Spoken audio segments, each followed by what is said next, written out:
cyo nimuhembwe murabikwiye. Cyo nimuhembwe murabikwiye, ibyo tubahemba birabakwiye, mwanatora ibyo mwateye ubwo mwakwikiragaho iminsi. Ndabona mwese mutambuka muri kuvunda musahinda mugana heza mutashatse mu gihe mwari mufite akanya. Nawe koko uraje nta soni, iminsi wize ikubwe 5 tukanakongeza iyo wasibye ntiyaguhesha guhembesha.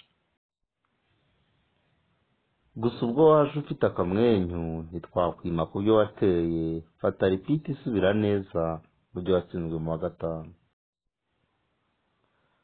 Abize neza murabareba uko batsinze bibaha ishuri, umwaka utaha mu gihe nk'iki nimubishaka muzatwenga.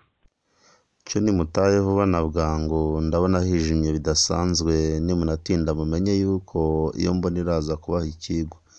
Yari umusi usiga uzahora usiga mu isi y'abasiganuzi. Jean de Dieu Uwitonze.